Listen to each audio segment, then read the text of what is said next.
In Chile, on September 11, 1973, Augusto Pinochet launched a military coup against the government of the democratically elected Marxist president, Salvador Allende.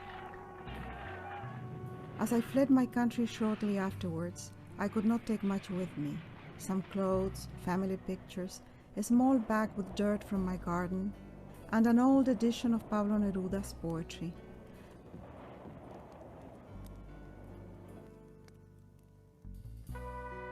Like the bag of earth with Neruda's words, I was taking a part of Chile with me, for Neruda was such a part of my country, such a part of the political dreams destroyed that day.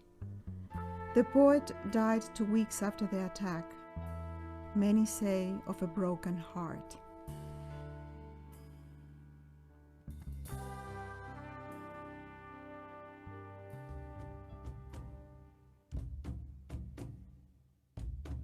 At the poet's funeral, the left gathered for the first time to mourn their dead and to mourn the death of democracy. If you look at the history of the Chilean resistance against Pinochet, the first public act of resistance was the funeral of Pablo Neruda.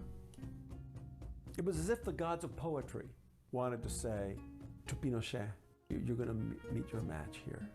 Neruda's going to die, and he's going to die in such a way that his words are going to haunt you. And you're going to allow the people to come together and gather courage and shout and speak out.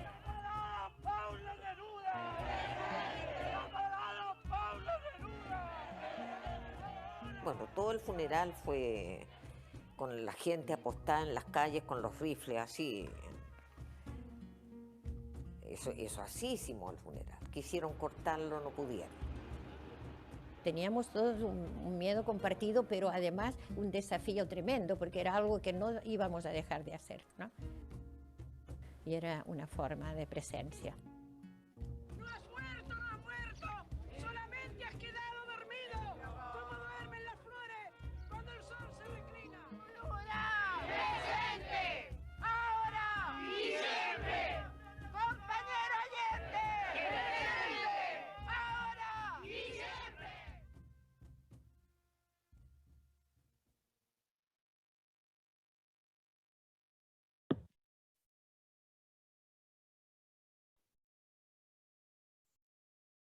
Presente, presente, he is here.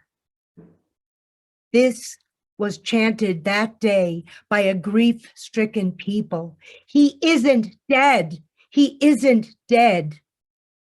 Because this is the legacy of the great ones in poetry. Their voices do not die. Pablo Neruda is one who, in Rilke's words, still holds to the door of the tomb trays of shining fruit. Presente, compañero Pablo Neruda, a poet who became the voice of his people, of all people who struggle for justice, for equality, for peace, a voice for the river and misted forests, the snowy peaks, the voice of the lemon, the clock, the tomato, the exquisite ordinary, never before quite held worthy of the lyrical embrace of the poet, a voice for the voluptuous curves of woman, secrets of the heart, bed, and hands, known only to lovers, voice of new possibilities in poem, the inheritor of the tradition of dynamic largesse and vision we see in Whitman, for truly Pablo Neruda contains and sings for multitudes. Thank you, Judyth Hill. And I'm Catherine Marenghi, and we both welcome you to Poetry Mesa's inaugural event, A Night with Pablo Neruda. Welcome to our table, our mesa. We will bring you a taste, a morsel of the life and poetry of Pablo Neruda. The guests at our table tonight are extraordinary writers and authors, Jennifer Clement, Cristina Wormull, Mark Eisner, and Art Goodtimes, who will bring to life Neruda's poems and share their personal memories of him, with Judyth and I filling in Neruda's story along the way. We punctuate this evening with 2 additional clips from Mark Eisner's award-winning documentary, Pablo Neruda Presente, which premiered 17 years ago for Neruda's centennial, as Mark will talk about later. We have a lot of listeners tonight, thank you. And we invite you to submit your questions for the Q&A at the end of the hour. Please use the Q&A box at the bottom of your screen for that. Besides being a wildly prolific poet, producing well over 30 books of poems, Neruda was embroiled in all the most important national and international affairs of his time. British and Dutch colonialism in the Far East, the Civil War in Spain, and the demise of the Republic. He served in the Chilean Senate, where his protests against government oppression would send him into exile. He lived to see his dreams of bringing socialism to Chile realized with Salvador Allende's election, and then brutally dashed by Pinochet's crushing takeover. And there's controversy. His early infatuation with Stalin, his many complicated affairs and marriages. Fortunately, we have a wise and vivid guide, our own Virgil, Mark Eisner's book, Neruda, the Biography of a Poet, published by Echo Press, finalist for the 2019 PEN Prize for Biography. We will put the link to Mark's book in the chat for you right now and again at the end.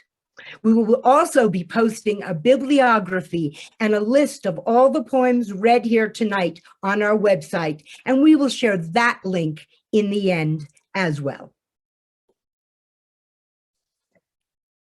Pablo Neruda is born Ricardo Eliezer Neftali Reyes Bazoalto. Today, yes, July 12, 1904, in Parral, Chile, the son of a railway worker and a school teacher. Within 2 months of his birth, his mother dies, and 2 years later, his father remarries and moves the family to Temuco in southern Chile, which Neruda later calls the Wild West. Neftali is a precocious boy who begins to write poetry at the age of 10. Solitary, introspective, he spends most of his time in the forest, searching for beetles and birds' nests, feeling what he calls a sort of inebriation. This was his first tantalizing taste of that, quote, pure wisdom of one who knows nothing, that he would later identify as poetry. In Neruda's memoirs, he tells the story that as a poet I've always loved. He discovers a hole in one of the fence boards behind his house. Suddenly, the small hand of another boy appears, giving him a little white sheep that had once glided on wheels. Neruda says he had never seen such a lovely sheep, and goes on to add, I went inside and came back with a gift, a pine cone, partly open, fragrant and resinous, and very precious to me. I never saw that boy's hand again, or a sheep like that. And then these words, that exchange of gifts brought home to me for the first time a precious idea that all of humanity is somehow together.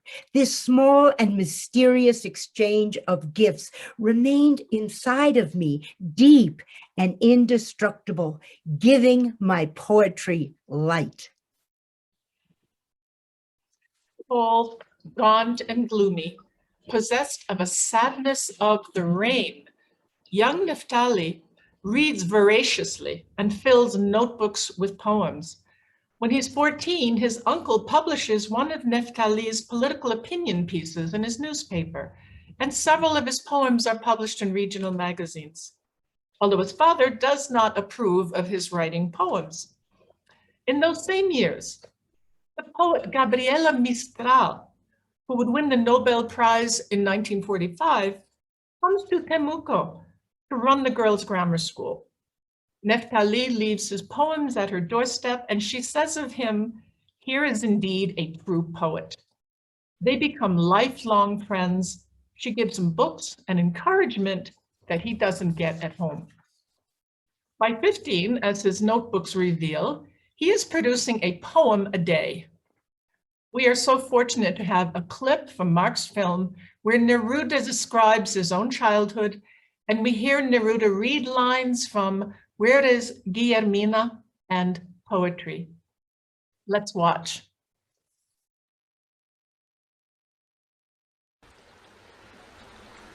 Yo tenía 14 años y era orgullosamente oscuro, delgado, ceñido y fruncido, funeral y ceremonioso. Yo vivía con las arañas, humedecido por el bosque. Me conocían los coleópteros y las abejas tricolores. Yo dormía con las perdices, sumergido bajo la menta.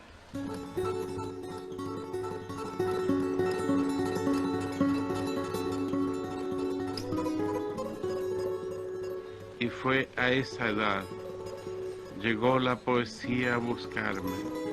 No sé de dónde salió, de invierno o río. No sé cómo ni cuándo. No eran voces, no eran palabras ni silencio. Pero desde una calle me llamaba, desde las ramas de la noche.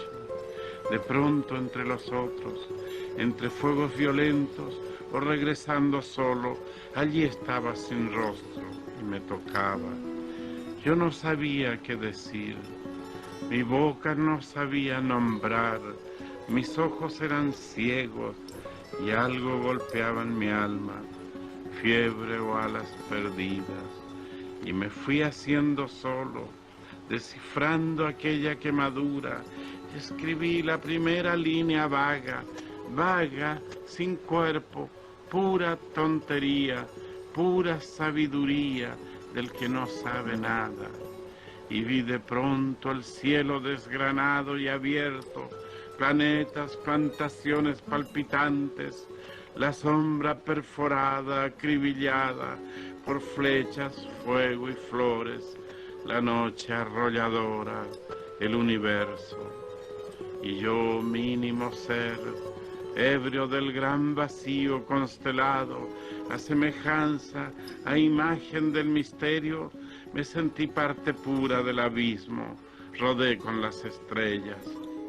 Mi corazón se desató en el viento.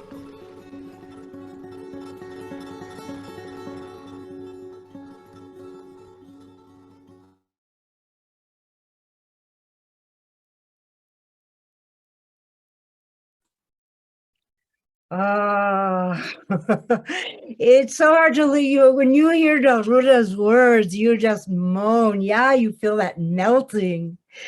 Ah, yeah. In 1920, at age 16, Neftali changes his name.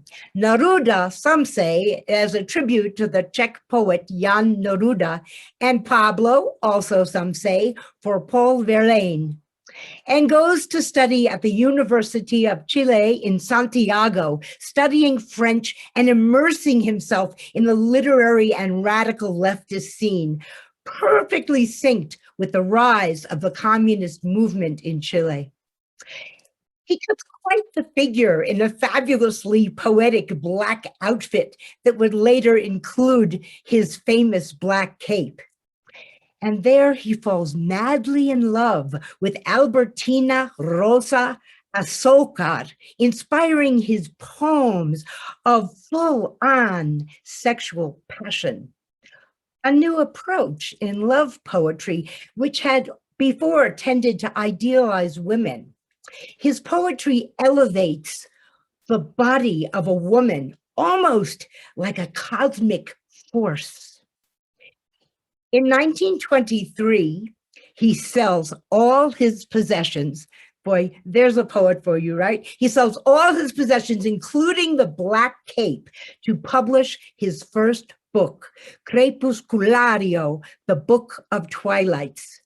Then in 1924 comes a book that is still perhaps one of his most beloved books in all of Chile, 20 poemas de amor y una canción desesperada. 20 love poems and a song of despair. Published by a prestigious publisher when he's 20 and written when he's 17. Lush, sensuous poems, velvet in the mouth, silken in the ear. Catherine, will you do us the honor?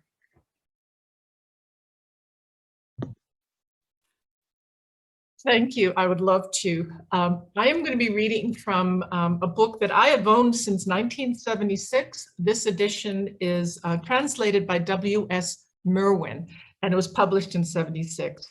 And I'm going to read the first poem from this collection, a very sensual poem, first in Spanish and then in English. Cuerpo de mujer. Cuerpo de mujer, blancas colinas, muslos blancos, te pareces al mundo en tu actitud de entrega. Mi cuerpo de labriego salvaje te socava y hace saltar el hijo del fondo de la tierra. Fui solo como un túnel, de mí huían los pájaros, y en mí la noche entraba su invasión poderosa. Para sobrevivirme, te forjé como un arma, como una flecha en mi arco, como una piedra en mi onda. Pero cae la hora de venganza y te amo.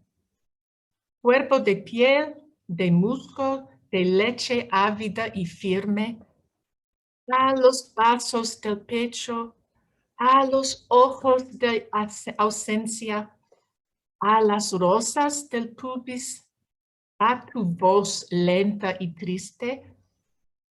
Cuerpo de mujer mía, persistiré en tu gracia, mi sed, mi ansia sin límite, mi camino indeciso, oscuros cauces donde la sed eterna sigue y la fatiga sigue y el dolor infinito.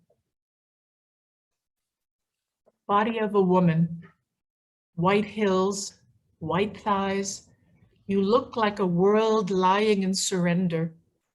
My rough peasant's body digs in you and makes the sun leap from the depth of the earth. I was alone like a tunnel.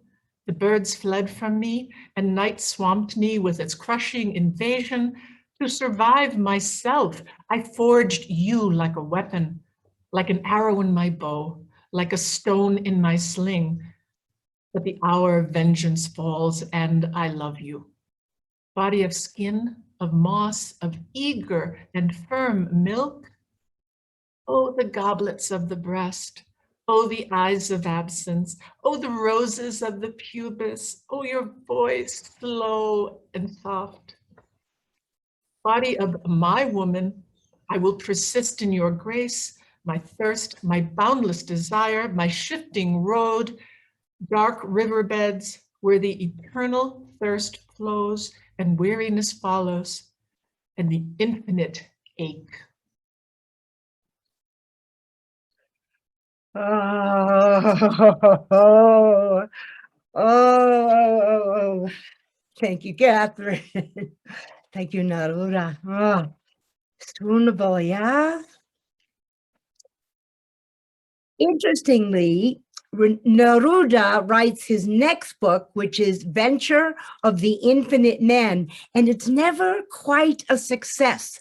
Actually, it was just published in English for the first time in 2017, and it has an introduction by R. Mark Eisner. Venture is a long poem in cantos with no punctuation, no capitalization, no rhyme, and no meter. It's a voice pouring from the subconscious. And we'll see this exploration in the extraordinary poem, Galope Muerto. Galope Muerto. God, I always struggle saying that because it's galloping through me as it comes out. Galope Muerto is written in 1925 and first published in Claridad, a student labor anarchist magazine. It appears later as the first poem in the 1933 edition of his masterful book, Residencia en la Tierra, 8 years later. When Galope Muerto comes out in Spain, Neruda writes a friend and says, "It is the most serious and perfect poem I have ever done." English speakers get their first acquaintance with Neruda's work when T.S. Eliot mentions it in his magazine, The Criterion. This is a fascinating poem. The lines unfold like a riddle where we're given all the traits and we must guess the thing. When asked what he was after in Galope Muerto, Neruda answers, "The mystery of life." Imagine a poem like this, so new, so strange in 1925, and him just 21 years old. Bringing us this poem is a consummate poet, passionate arts advocate, mushroom aficionado, lifelong journalist, Art Goodtimes. Welcome, Art. Like oceans swarming in, submerged sluggishness, shapelessness, or high on the hill road, hearing the crisscross pealing of church bells, separating the sound free from the metal, now blurred, then bearing down, reducing to dust in that self-same mill of forms far out of reach, whether remembered or never seen, and the aroma of plums rolling to the ground that rot in time, endlessly green. All this so quick, so alive, and yet motionless, like a spinning pulley, the wheels of motors, actually, existing like dry stitches in the seams of trees, hushed on all sides, circling, mixing up tails and limbs, and from where? Where to, and on what shore? The ceaseless encirclement, so still, like lilacs round a convent, or the arrival of death on the tongue of an ox who tumbles, stays down, but whose horns want to sound. To perceive this in stillness, lingering then, like an immense beating of wings overhead, like dead bees or bare numbers. Ah, that my ashen heart can't grasp, whether in crowds, in tears scarcely shed, or human pains, torments, sinister actions suddenly revealed, or like ice, a vast disorder, oceanic, for me who enters singing as one would with a sword among the defenseless. Well then, what's it made of, this flying up of doves, which happens between night and time like a damp ravine? This sound already so long that falls, making lists of stony roads, or better yet, when a single hour suddenly gets longer, expanding non-stop. Within the ring of summer, ever the great gourds listen, tensing their aroused tendrils from that which asks so much, the fullness, dark with heavy drops. Thank you.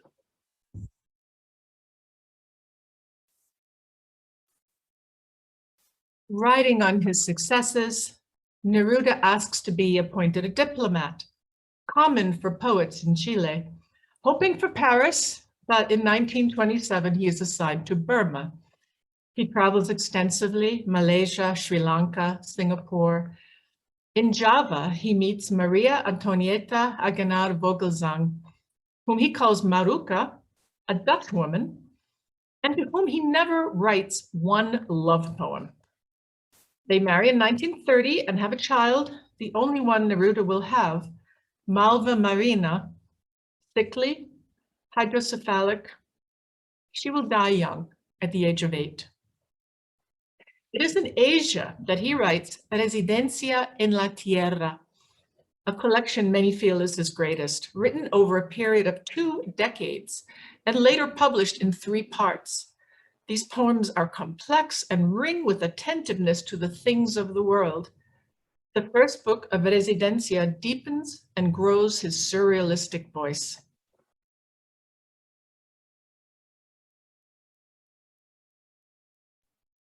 Meanwhile, the Great Depression hits Chile, and Neruda is called back home. In 1932, Neruda is posted as consul to Buenos Aires, where he meets the Spanish poet Federico Garcia Lorca, and this new friendship ignites his spirit. In 1933, he is posted to Spain. Neruda is energized, gloomy no longer, and he meets an Argentine woman, Delia del Cadil, a radiant star known as La Hormiguita, the little ant, because although tiny, she is mighty. Beautiful, militant, passionate, and 20 years older, Neruda falls hard and will abandon his wife and child for this new love. In Spain, Neruda finds himself in the epicenter of a social and artistic revolution. It's the dawning of the avant-garde. Lorca introduces Neruda to poets like Rafael Alberti and Miguel Hernandez. So he meets Picasso, Salvador Dali, Louis Buñuel. He meets everybody. Imagine that time. Then, in 1936, General Francisco Franco's fascist generals launch a coup against the Republican government and start the Spanish Civil War. By August, his beloved friend Garcia Lorca, poet, hero, is captured by the fascists and executed by firing squad. He is 38. A switch is thrown on Neruda's poetry. Neruda's writing forcefully expresses his horror at everything that is happening around him. The extraordinary, impassioned series of poems, España en el corazón, Spain in our hearts, is written out of that devastation and later will be folded into the 3rd volume of Residencia en la Tierra. Spain in Our Hearts has an amazing story. Spain in Our Hearts is typeset by Republican soldiers on paper they make from scavenged material. It is said, made from everything from a blood-stained uniform to an enemy flag and printed on a press in an old monastery on the Eastern Front of the war. Those precious copies leave Spain in the backpacks of the vanquished Republicans as they flee to France. Explico algunas cosas. I explain some things. His first ever political poem is said to be the most powerful poem in this powerhouse collection. Here he drops melancholy verse and lush images. Now the poem and the poet have a job. Action must be taken, and some things must now be said. Let's welcome Mark on stage to share this poem in his own translation. Welcome, Mark. You will ask, and where are the lilacs? And the metaphysics laced with poppies, and the rain that often beat his words, filling them with holes and birds. I'll tell you everything that's happening to me. I lived in a neighborhood of Madrid with church bells, with clocks, with trees. From there you could see the dry face of Castilla like an ocean of leather. My house was called the House of Flowers because everywhere geraniums were exploding. It was a beautiful house with dogs and little kids. Raul, do you remember? Do you remember Rafael, Federico? You remember from under the earth? Do you remember my house with balconies on which the light of June drowned flowers in your mouth? Hermano, hermano, everything was great voices, salty goods, piles of throbbing bread, markets of my Arguelles neighborhood with its statue like a pale inkwell among the carp. Oil flowed into the spoons. A loud pulse of feet and hands filled the streets. Meters, liters, sharp essence of life, piled fish, texture of rooftops under a cold sun that wears out the weather vane. Fine, delirious ivory of the potatoes, tomatoes, repeating all the way to the sea. And one morning, everything was burning. And one morning, the fires were shooting out of the earth, devouring beings. And ever since then, fire, gunpowder ever since, and ever since then, blood. Bandits with airplanes and with Moors, bandits with finger rings and duchesses, bandits with black friars making blessings kept coming from the sky to kill children. And through the streets, the blood of the children ran simply like children's blood. Jackals the jackal would reject, stones the dry thistle would bite and spit out, vipers the vipers would despise. Facing you, I have seen the blood of Spain rise up to drown you in one single wave of pride and knives. Traitor generals, behold my dead house. Behold Spain destroyed. Yet of flowers from every dead house burnt. Yet instead of flowers, from every dead house, burning metal flows. Yet from every hollow of Spain, Spain flows. Yet from every dead child rises a rifle with eyes. Yet from every crime, bullets are born. That one day will find the target of your heart.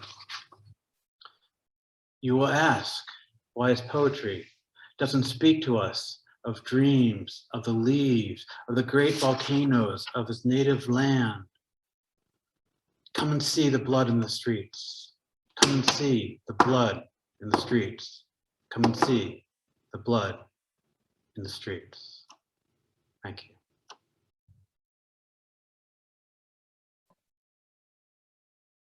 Oh my, one must take a breath after that. Very, very powerful reading, thank you. The Spanish Republican refugees flee into France. French want them out. Neruda organizes a monumental rescue effort and brings over 2,000 Spanish refugees by boat to asylum in Chile. In 1940, President Cerda appoints Neruda consul to Mexico, where he becomes friends with famous artists like Diego Rivera. In 1943, he visits Machu Picchu. According to him, this visit is a revelation that transforms him as a human being and as a poet. In 1945, he publishes one of his best-known poems, Alturas de Machu Picchu, The Heights of Machu Picchu.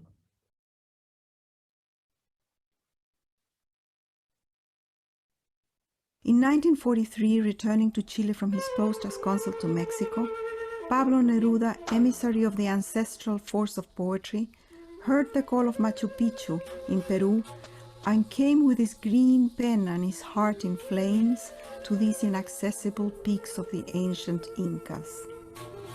Neruda then wrote one of his most important works, The Heights of Machu Picchu, which consists of 12 linked poems building to a monumental crescendo. The problem of the future in our world and in yours is man himself. In my poem, The Heights of Machu Picchu, I use a vision of ancient men to understand the men of today. From the Inca to the Indian, from the Aztec to the contemporary Mexican peasant. Our homeland, America, has magnificent mountains, rivers, deserts, and mines rich in minerals. Yet the inhabitants of this generous land live in great poverty. what then should be the poet's duty?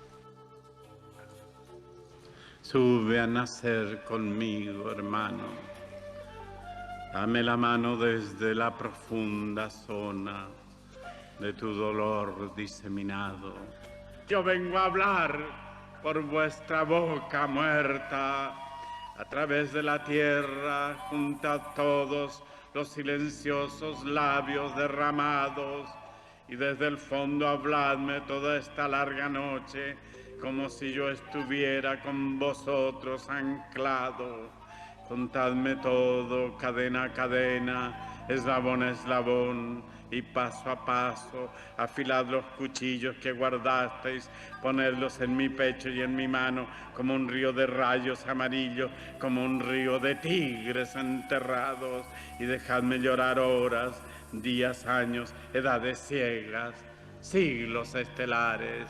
Dadme el silencio, el agua, la esperanza, dadme la lucha, el hierro, los volcanes, apegadme los cuerpos como imanes, acudid a mis venas y a mi boca, hablad por mis palabras y mi sangre.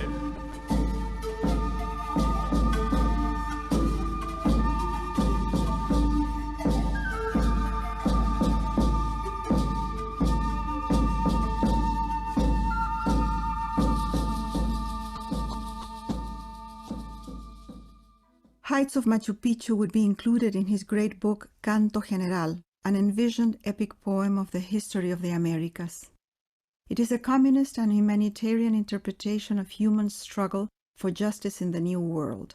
It would be banned in Chile, but Neruda's friends, Diego Rivera and David Alfaro Siqueiros, would paint an extraordinary edition in Mexico.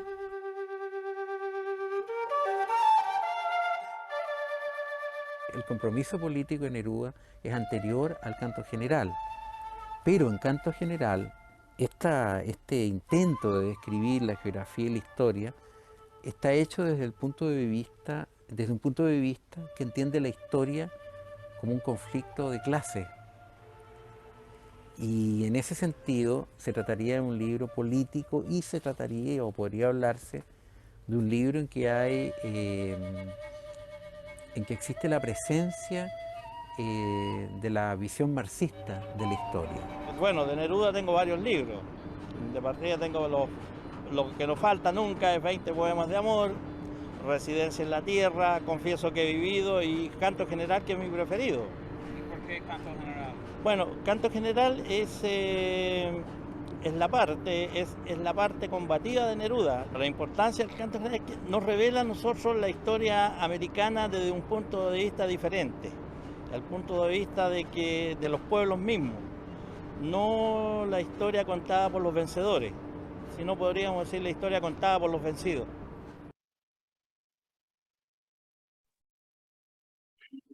Que viva! Canto General will be published in 1950. This book is groundbreaking.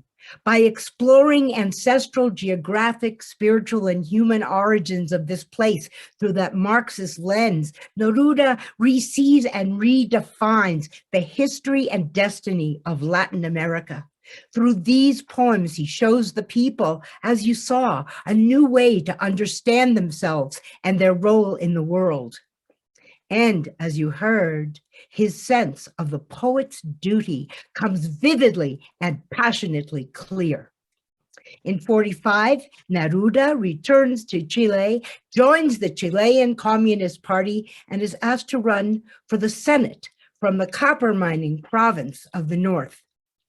Elected, he makes radical speeches in favor of the miners' rights and calls out President Videla for using the military to crush the miners' strike.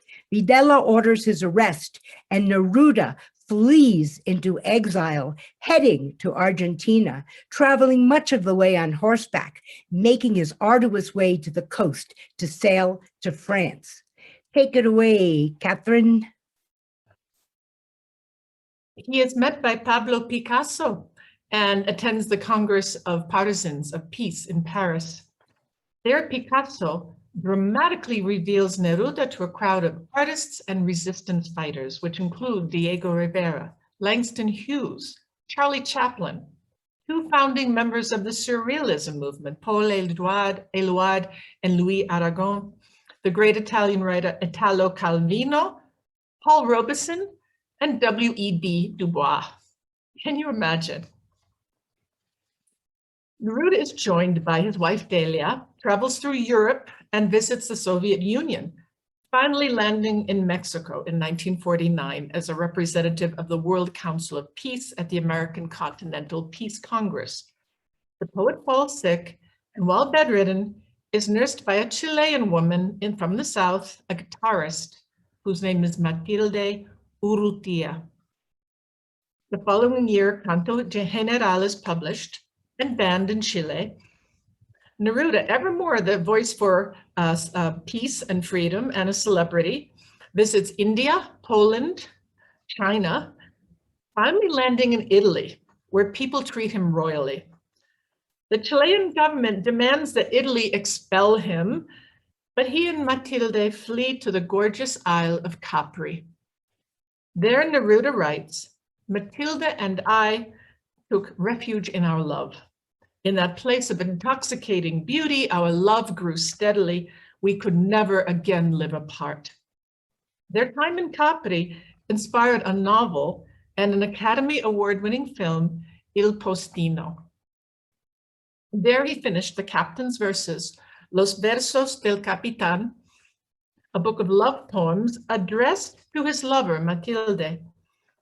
In 1952, Neruda first published a limited edition of 50 copies anonymously, so as not to hurt his wife Delia's feelings, who's now back in Chile. The first acknowledged edition appears in 1963. To read us her favorite poem from Los Versos del Capitán, we bring to the stage noted Chilean poet, journalist, and author, Maria Cristina Wormull Fiorini. We will present on screen her memories of Neruda in English while she tells us them in Spanish. Welcome, Cristina. Good afternoon. Estoy emocionada por la oportunidad de recordar a Neruda. Y en este momento regreso al pasado para evocar los tiempos de mi adolescencia cuando estaba en secundaria. Neruda viajó por todo el país para una campaña presidencial compitiendo con Salvador Allende. No lo conocía y nos invitaron a escucharlo. No me emocionó demasiado hasta que de repente escuché de sus labios, quizá de sus entrañas, uno de los más emblemáticos y polémicos de sus poemas. Me gustas cuando callas porque estás como ausente. Me involucré en su historia, en sus metáforas, mientras su voz me encantó, me hizo navegar a través de los versos y me enamoré para siempre de su cadencia. Su voz aún resuena en mis oídos. Luego leí ese poema inolvidable sobre Josie Bliss, su amante birmana, y visualicé a la mujer, la noche, los celos y la daga. Caminé por las alturas de Machu Picchu y la pasión me abrazó cuando leí los versos del capitán. Y concluí que si alguien me hubiera escrito esos versos, me habría encadenado a su corazón y cuerpo en esta vida y en cualquier otra que pudiera existir.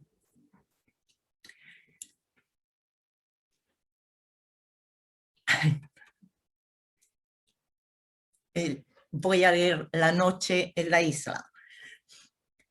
Toda la noche, que es de los versos del capitán. Toda la noche he dormido contigo junto al mar en la isla. Salvaje y dulce eras entre el placer y el sueño, entre el fuego y el agua. Tal vez muy tarde nuestros sueños se unieron, en lo alto o en el fondo, arriba como ramas que un mismo viento mueve, abajo como rojas raíces que se tocan. Tal vez tu sueño se separó del mío y por el mar oscuro me buscaba, como antes, cuando aún no existías, cuando sin divisarte navegué por tu lado, y tus ojos buscaban lo que ahora, pan, vino, amor y cólera, te doy a manos llenas, porque tú eres la copa que esperaba los dones de mi vida. He dormido contigo toda la noche, mientras la oscura tierra gira con vivos y con muertos, y al despertar de pronto, en medio de la sombra, mi brazo rodeaba tu cintura. Ni la noche ni el sueño pudieron separarnos. He dormido contigo y al despertar tu boca salida de tu sueño, Me dio el sabor de tierra, de agua marina, de algas, del fondo de tu vida, y recibí tu beso mojado por la aurora, como si me llegara del mar que nos rodea. The Night on the Island, translated O.A. Ramos. All night I had slept with you, next to the sea on the island. You were savage and sweet between pleasure and dream, between fire and water. Maybe our dreams united all too late, at the top and at the bottom, above like branches that one self-same wind moves, below like red roots that touch each other. Maybe your dream separated itself from mine, and throughout the dark sea, it searched for me like before. When you still didn't exist, when without dividing you, I passed by your side, and your eyes searched. What now? Bread, wine, love, and spite. I give you with full hands, because you are the cup that awaited the gift of my life. I have slept with you all night, while the dark earth spins, with the living and with the dead, and upon waking soon, in the middle of the shadow, my arms surrounded your waist. Not even night, not even dreams could separate us. I have slept with you, and upon waking your mouth, having left the dream, gave me the flavor of the air, of the sea water, of the algae, of the bottom of your life, and I received your wet kiss through the dawn as if it came upon me from the sea that surrounds us. Thank you.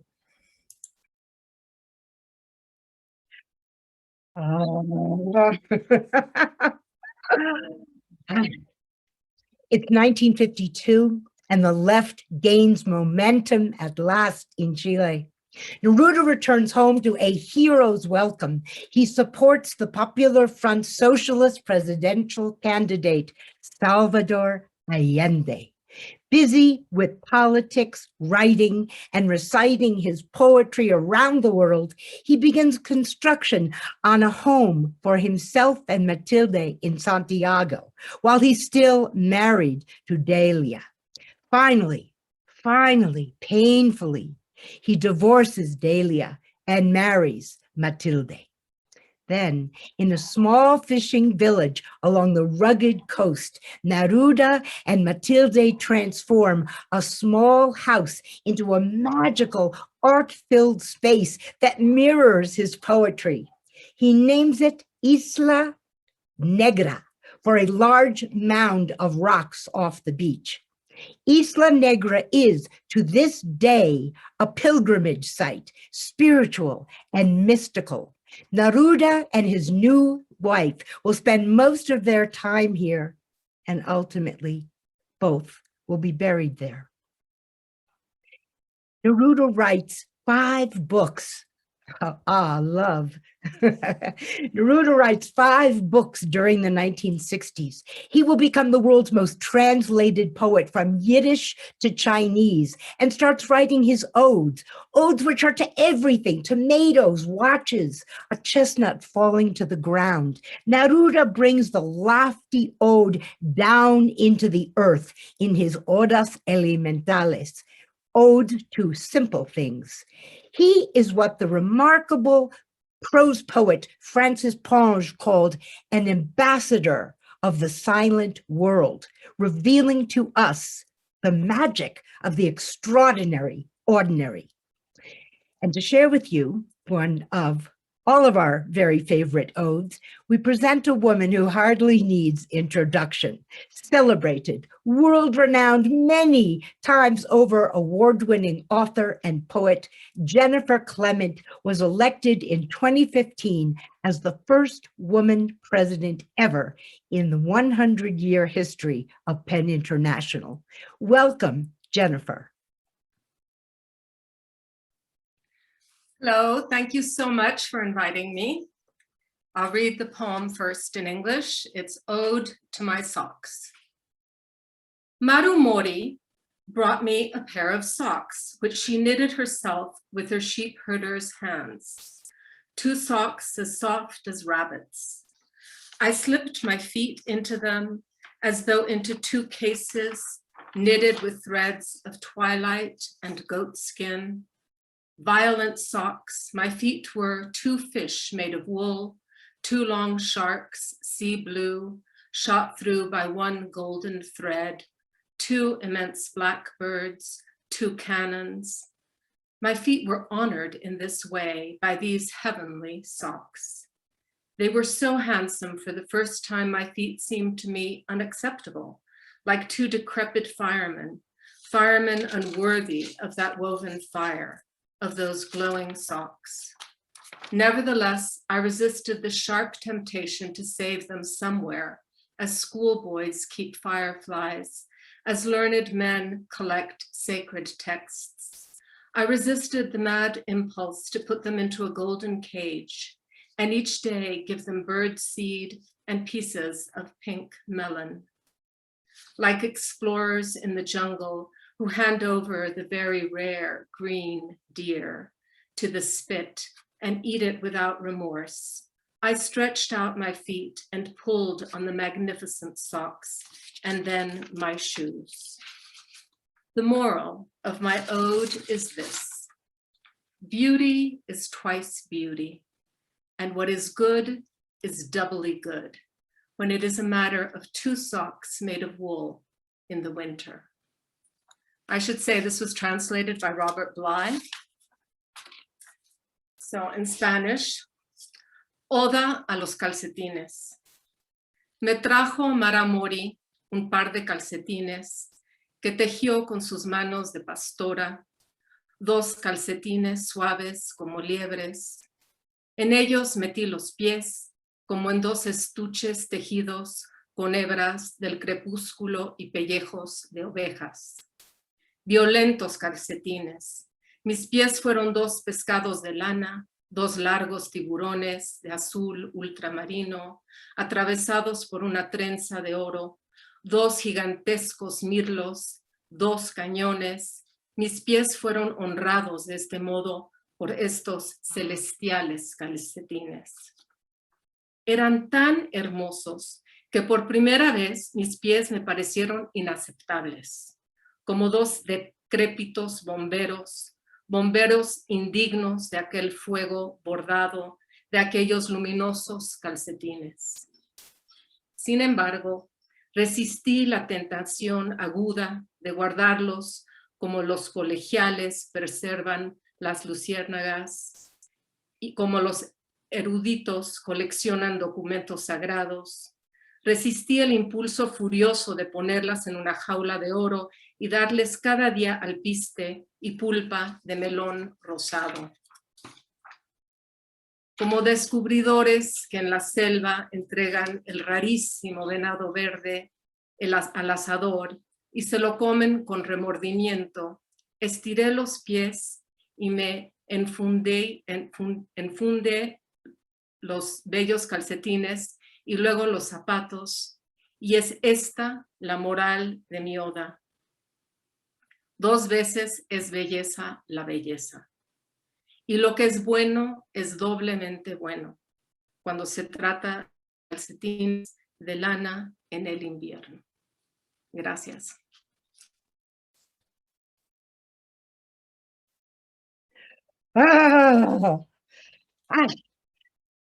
I feel as if the poems seem to become even more vivid as he relaxes into this more personal poetry, but he never forgets the political and always celebrating love, especially in his sonnets. So a sonnet, sonetta, little song.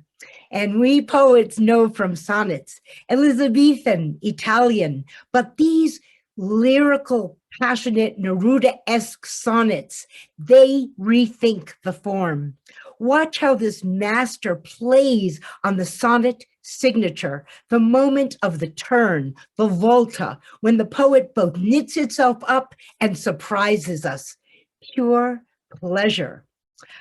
I'm going to read Sonnet 17 from 100 Sonetas de Amor, 100 Love Sonnets, translated by Stephen Tapscott.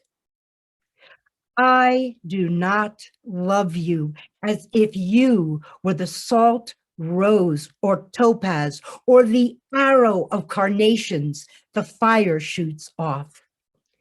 I love you as certain dark things are to be loved in secret between the shadow and the soul.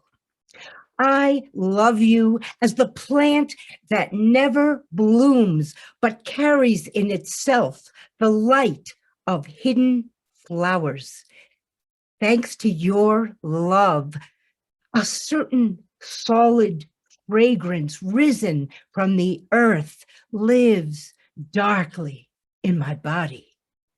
I love you without knowing how or when or from where. I love you straightforwardly without complexities or pride. So I love you because I know no other way than this, where I does not exist, nor you. So close that your eyes close as I fall asleep.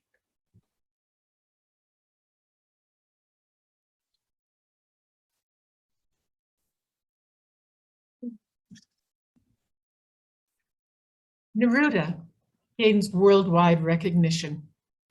In 1966, Arthur Miller and Penn International, then known as the Penn Club, invite Neruda to New York, where he speaks to an overflow crowd.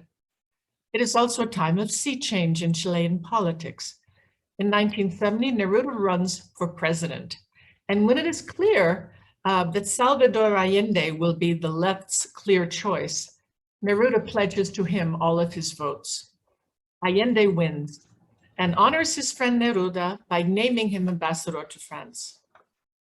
In the middle of all this, in 1971, Neruda is awarded the Nobel Prize in Literature. He gives a now famous speech, quoting Rimbaud, "In the dawn, armed with a burning patience, we shall enter the splendid cities." He goes on to add, "I wish to say to the people of goodwill, to the workers, to the poets, that the whole future has been expressed in this single line by Rimbaud. Only with a burning patience can we conquer the splendid city which will give light, justice, and dignity to all mankind." 2 years later, on September 11, 1973, Neruda is seriously ill when he hears the terrible news. Chilean armed forces had attacked the presidential palace. By mid-afternoon, the palace is in flames and Salvador Allende is dead. The military takes over. Under Augusto Pinochet, more than 30,000 Chileans are imprisoned and tortured. Some 3,000 are killed. The military junta begins targeting murders on the cultural elite. Victor Jara, folk singer and pioneer of the Nueva Canción genre of politically charged popular songs, is imprisoned the day after the coup and executed 4 days later after brutal torture.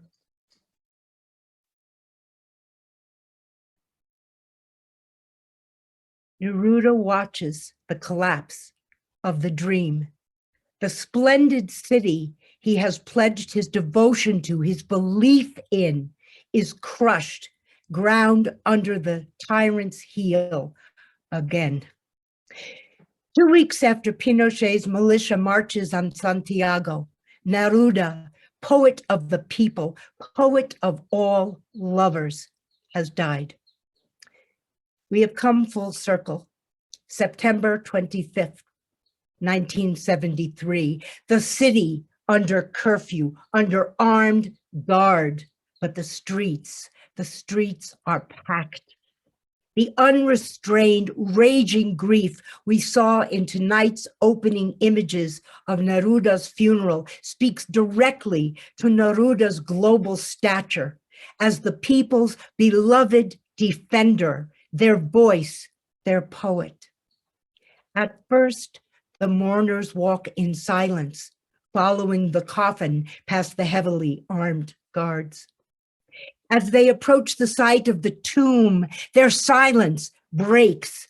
They sing the Internacional. They chant revolutionary slogans. They recite Neruda's poems, their voices cracking, their hearts torn. Young men weep openly. Neruda's funeral is the first public demonstration against the right-wing dictatorship, and for many years, it will also be the last. Tonight, we celebrate his birthday, for surely Neruda is reborn every time one of his poems is read. Mark, please read for us from the epilogue in your biography, that night you attend Neruda's 100th birthday celebration in San Francisco with Ferlinghetti, Jack Hirschman, Robert Haas, and other incredible poets. Share with us, please, Neruda's poem Lazy Bones, and offer some of the ways that we may understand this monumental and complex figure. To you, Mark. The evening was sold out. The 350-person theater filled, and an energetic crowd filled the expansive lobby, hoping to get in too. The house crew set up extra loudspeakers so everybody could hear at least the performances. I thought of Neruda's fabled appearance at the 92nd Street Y in 1966. The poet Rockstar's reading so packed, organizers set up closed-circuit televisions for those who couldn't get in to the auditorium. Now, half a century later, a full century after his birth, in a theater in San Francisco, it was happening again. A testament to the enduring potency of Neruda's poetry, of its continued resonance, like tonight. Lawrence Ferlinghetti took the stage. He spoke of Neruda's legacy, of his 100 years of Beatitudes. He read his own 1960 poem, written while on Machu Picchu, called Hidden Door, which he had dedicated to Neruda. Watching the audience from behind the stage, I could sense Neruda's presence filling that hall in all his enduring complexity. The love poet, the political poet, the experimental poet. Neruda the communist, Neruda the womanizer, Neruda the sailor on earth. We were there that night to celebrate Neruda, not just the idealized poet, but the whole man, the multifaceted being. After the readings, we screened the documentary, one that you've been seeing clips of tonight, and I'm going to skip a couple of pages to reflecting on Neruda in Front of the Sea. Neruda, mysterious as a sea, as much as we think we know him, as much as we could describe him that night in the reading, in the film, and music, as much as I try to in this book. We'll never know everything, because he wasn't only a figurehead, nor merely an icon. He was also simply a human being. As the audience watched those waves crashing over the black rocks of Isla Negra, they heard an actor read part of Neruda's poem, Lazy Bones. Working on the movie, I had heard the poem so many times that its effect started to lose a little bit on me, begun to lose its effect on me. But as I listened to it in that packed theater, the words struck me with renewed emotion. Neruda composed the poem overlooking the waves of Isla Negra, not long after the space race had begun. The metal objects he refers to are the new satellites circling above in the night sky. While the possibilities they represent may catch his attention, the poet is still consumed by the beauty right here on Earth. And I've just got to say that in preparation for this and just thinking about this, there's been a little attention thinking of this poem and what I just said with how our planet right now is just burning, and we've got some of the most richest people going up to space trying to prove what they can and then come back down in a day. And sorry for the digression, but I think it will tie into what Neruda was trying to say and what this poem says. This is translated by just kapow. Metal objects will still journey around among the stars. Weary men will go up to assault the gentle moon and install their pharmacies. In the season of swollen grapes, wine begins its life between the sea and the mountains. In Chile, the cherries dance. Dusky girls sing and the water gleams from guitars. The sun knocks on every door and works miracles with wheat. The first wine is pink, sweet as a tender child. The second wine is robust, like the voice of a sailor. And the third wine is a topaz, a poppy, and a fiery blaze. My house has the sea and earth. My woman has majestic eyes, the color of wild hazelnuts. When night falls, the sea adorns itself in white and green, and then the moon in sea foam dreams like a maritime bride. I do not want any other planet. The poem's melody of innocent thoughts and imagery conveys that Neruda's work doesn't always have to be raw with politics or love, that at the heart of it all, his poetry is about the wonder of being human. This is what keeps us coming back to Neruda, the essential poetic expression of what we are at our core, the elementary within the complex, the ordinary and the infinite, the true and the unknowable. Thank you, and to Art, the stage is yours.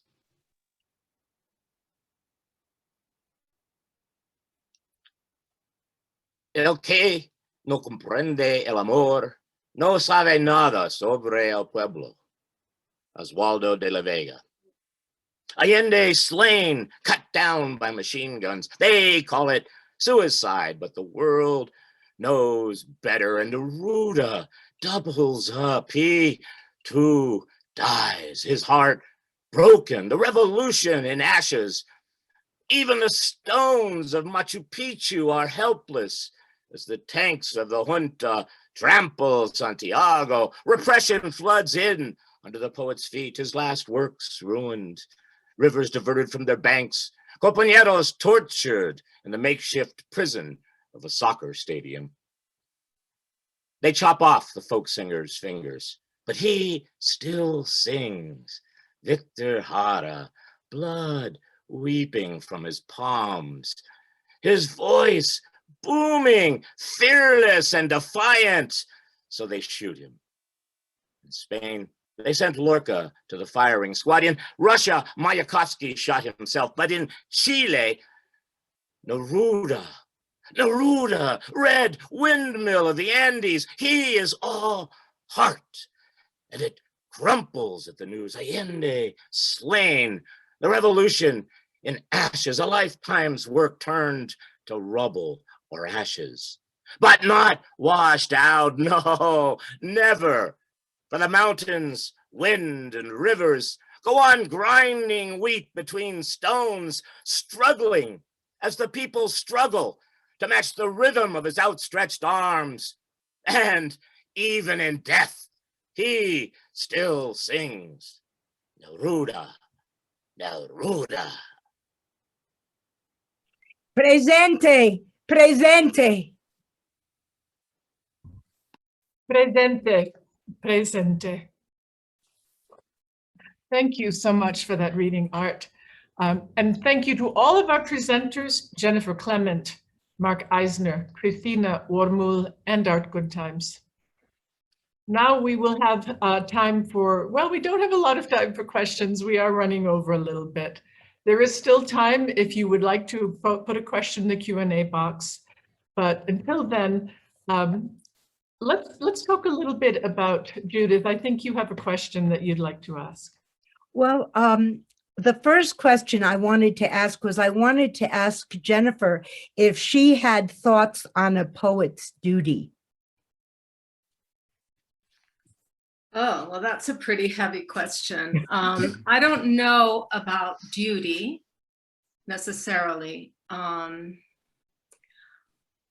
often when poetry becomes the poetry of politics, it sometimes loses its power and becomes propaganda.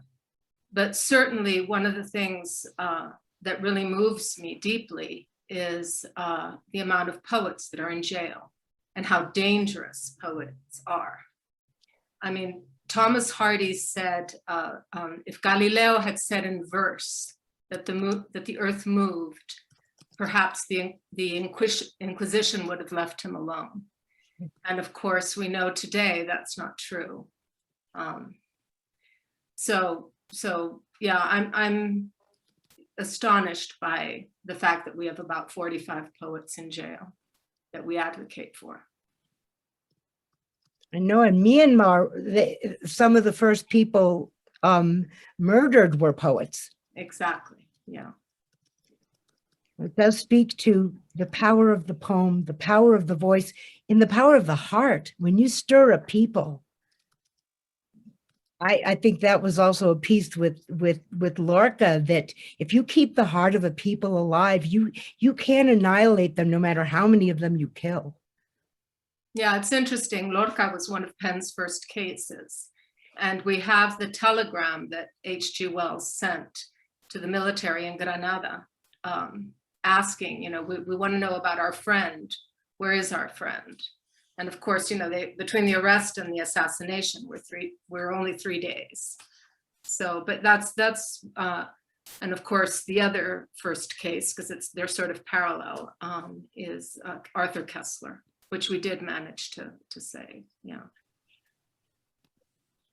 Great blessings on our work, because everyone saved is another voice for their people that we have kept singing, as Art so beautifully said in his poem. Thank you, Jennifer. And the other question I had was, I wanted to ask Art, because he told me such an interesting thing about Victor Jara. And he had a beautiful Neruda poetry story from San Francisco. I would love for everybody to hear. Well, it's interesting because that poem was written back in the 70s.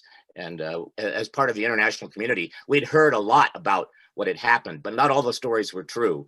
The story about Victor Jara may be apocryphal, but it really represented to me the power that he had. His song, his canciones were something I enjoyed before the whole terrible overthrow of Allende. So I did have the luxury, I put on the chat, I had the luxury as part of Cloud House, a traveling poetry center that was in San Francisco for many years, to go to the Esmeralda, that death ship, training ship of the Chilean Army, Chilean Navy, when it came to Treasure Island in San Francisco. And Kush and I read Neruda for hour on end, as long as that gangway was open to tourists.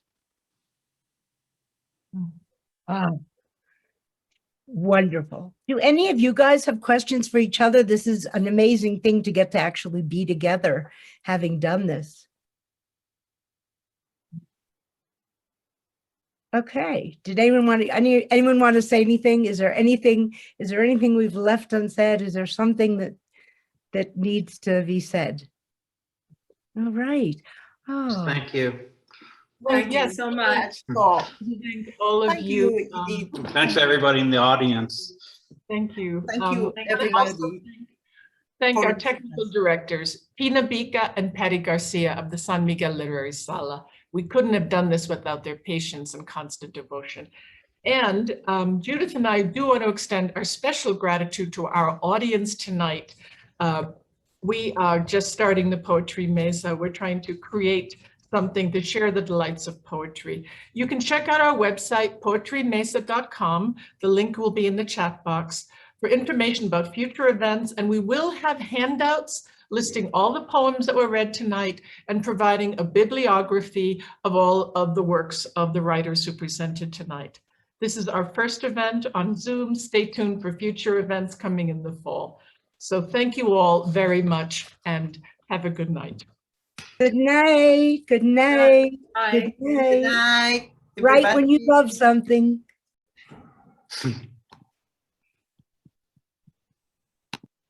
Salimos.